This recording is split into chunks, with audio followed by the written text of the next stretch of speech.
Hey, welcome to HÍKEE Healing Oasis.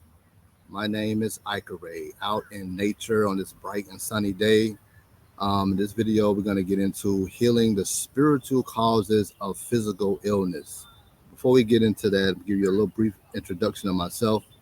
My name is HÍKEE, and I've been on this healing journey of mine for going on 32 years now, and I've studied healing in magical systems from all over the world, from the ancient Egyptians, ancient Ethiopians, ancient Mayans, Native Americans, ancient Olmecs, ancient Atlanteans, ancient Syrians, Pleiades magic, all different types of magic from various cultures over the last 32 years.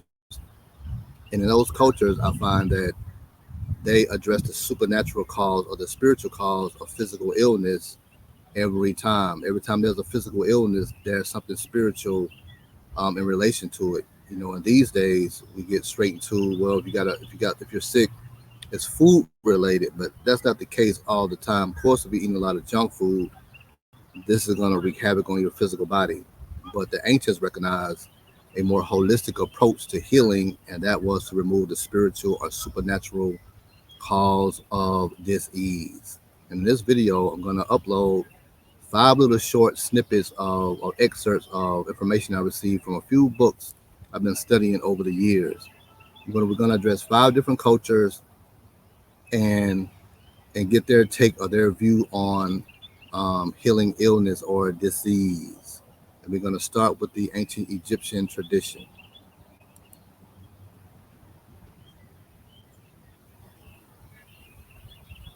The magical approach was primarily concerned with anticipating or diagnosing the ultimate causes of misfortune.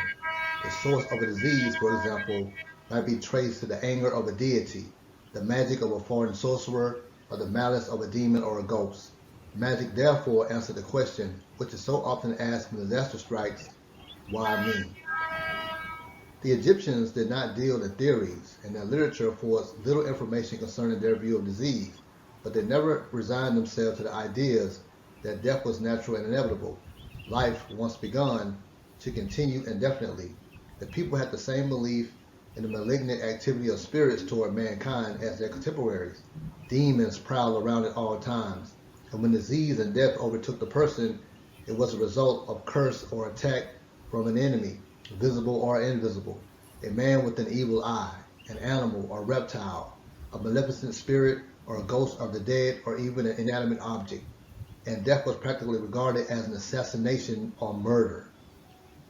The malevolent being gained entrance to the body by supernatural means in an unguarded moment through the eyes, ears, mouth, or nose, and then made a vicious attack, breaking bones, sucking the marrow, drinking blood, gnawing the intestines, hearts, or lungs, and devouring the vital substance. Death ensuing unless the intruder was driven out before irreparable damage had been done.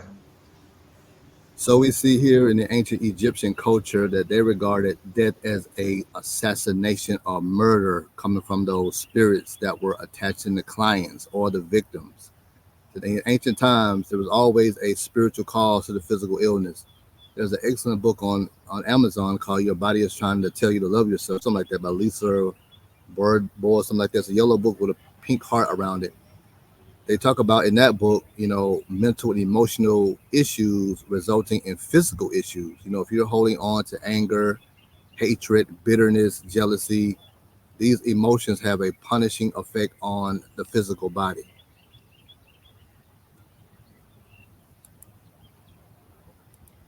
So we're going to move right along to the next culture. The people of Babylonia and Assyria believed that disease was supernatural in origin and that it was due to the activities of unseen enemies, particularly to the presence of some spirit, such as a ghost or a demon, in the body of the sufferer. Often it was superinduced by a deity or by a human sorcerer, and cure was dependent upon the dislodgement and expulsion of the evil being by some higher divine power. The treatment of disease was, therefore, a matter which pertained to religion and which was under the direction of the priests. So we have here, even in ancient Assyria, ancient Babylonia, that they also recognized the supernatural cause of physical illnesses, and that was primarily the job of the magician or the priest or priestess to remove the supernatural or the spiritual cause of the illness, and then come behind that with a more holistic approach in terms of herbs and herbal remedies. But they always recognize the spiritual cause of the physical illness. Moving right along to the next culture.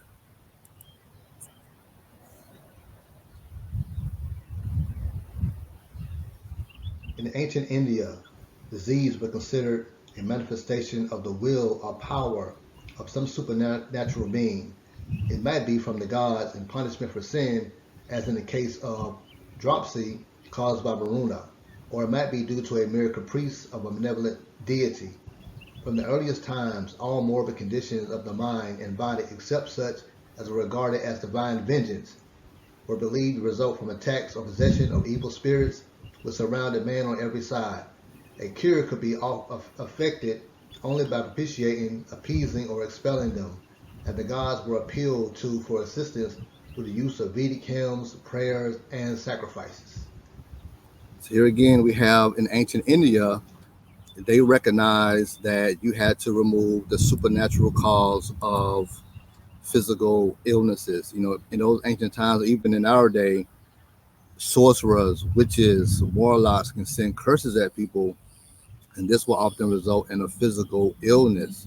So we have that running rapid even today, where people over a social media post will attack you. They get mad at you for whatever reason, jealous of you for whatever reason, will want to attack you. So it's imperative these days you learn more advanced ways to shield and protect yourself, not just from those in your own community, but from those higher demonic influences, especially those that came through this latest solar eclipse. You had millions of people, watching that eclipse, and those entities came through that portal. And now mental illness is up, emotional illness is up, and these are spirits or entities attached to these people. You know what I'm saying? So before someone tell you, well, the medication got them going crazy, blah blah blah, but before it got to the medication, something was wrong with them. They had mental issues before the medication. Yeah, the medication may have worsened the condition, but it was something going on before the medicine part came in. What was that? That was an attack of that person coming from some spirit or some demon, demonic influence. You know what I'm saying? And so the ancients recognized that you have to remove that spiritual attachment and then treated that with more holistic healing. On to the next culture.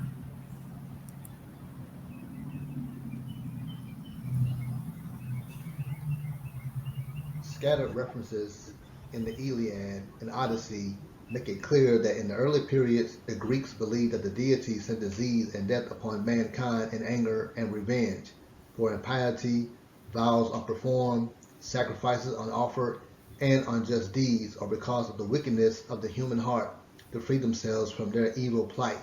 Men were advised to sacrifice, to pray, to make atonement, and to appreciate the gods, who in this relation have power to avert pestilence and cure disease.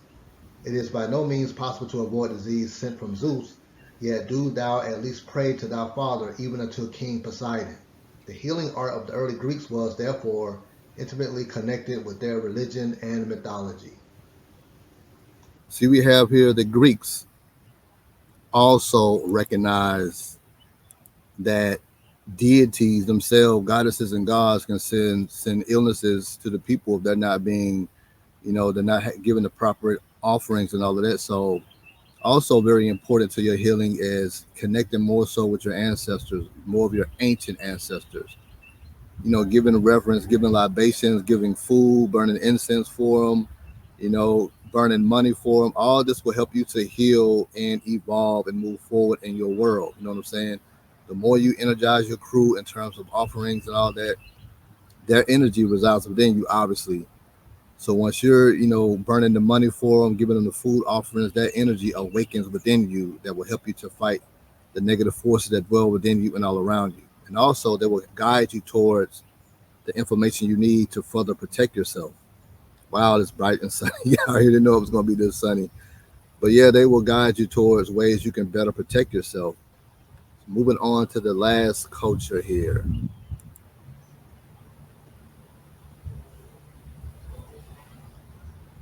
The Native Americans felt that invisible illnesses was most likely to be caused by the angry spirits of animals who were taking revenge for insults they received in life. According to the historian William Carlett, an animal ghost will cause trouble if respect is not shown to its body after it's been killed, because Native Americans believe that humans and nature were intimately entwined. Almost any thought or action, if showed disrespect to nature, could have harmful consequences. Spitting on a fire, for example, could anger the spirits and result in illness. Nature wasn't always viewed with fear, of course, just as the spirits of animals and other aspects of nature could be harmed when they were angered, they can also be helpful when they were pleased. The Native Americans believed, for example, that herbs, even the organs of animals, were full of tremendous healing powers. They also called on the spirits of animals for assistance during their many healing ceremonies. Different animals were thought to have unique personalities and attributes, such as cunning, intelligence, and strength. Native Americans would call on individual animal spirits during healing ceremonies, asking each in turn to share its unique gifts with the person being healed. So we have here, even with the Native Americans, they recognize that the animals will attack you, if you're not doing the animals right. It's why they always, gave thanks and gratitude to the animal before they, took them out and the animal nourished their bodies or whatever. So we see here 5 different examples of cultures in ancient times, and there are so many more cultures I will address more in the next video who recognize the need to remove the spirits attached from the individual. This will aid in a more holistic approach to healing. A lot of times we'll take the herb stuff and it will help to ease the symptoms of an issue, but if they're not removing the spirit, that spirit is not removed from that herb, the symptoms will come back. A lot of times it'll take the person out. So a more holistic approach, especially with mental and emotional issues, heart issues, cancers, all that, there's a spiritual attachment taking place. So here at HÍKEE Healing Oasis, I work to help my clients remove those energies connected to them in terms of mental and emotional issues, depression, relationship issues, even weight issues. Know that those souls that died of starvation, a lot of those souls get attached to people. So you have a lot of people with eating disorders, and they don't know why they have an eating disorder. They have spirits attached to it. So you have to move those energies that are feeding on you out of your aura, out of your psyche, out of your consciousness, out of your mind. You know what I'm saying? Sometimes you're not gonna. Some herbs will work with certain stuff, but a lot of herbs are not gonna work with a lot of illnesses once there's a powerful spirit attached to your kidneys, your lungs, your liver, wherever it may be. You're gonna have to utilize metaphysical means to remove those issues. So you have any of these issues, mental and emotional issues, weight issues, relationship issues, whatever the case, we can set up a consultation. My work is designed to help you to remove these spirits from your being and to help you get a more holistic approach to healing. This art was missing for the most part. You know what I'm saying? It's either, the crystals or the herbs or whatever. A lot of times, this is not helping people. They still have debilitating illnesses and they don't know why. They have excellent diets and all of that. They're in nature, but they still have the same health issue. This is because there's a spirit attached. And so you have to utilize metaphysical means to remove that spirit. If you don't remove it, it'll continue to persist until it wears out on your life force energy and eventually takes you out of here. Although most of us have an exit date, you don't want to go out like that. So if this information was beneficial to you, hit that like button, subscribe to the channel, share this information. More information to come along these lines here on HÍKEE Healing Oasis. Until next time, I have my contact information down below this video to set up a consultation, and we go from there on helping you to heal more holistically like we did in ancient times, removing those negative spiritual attachments to get onto a more holistic healing. So until next time, peace.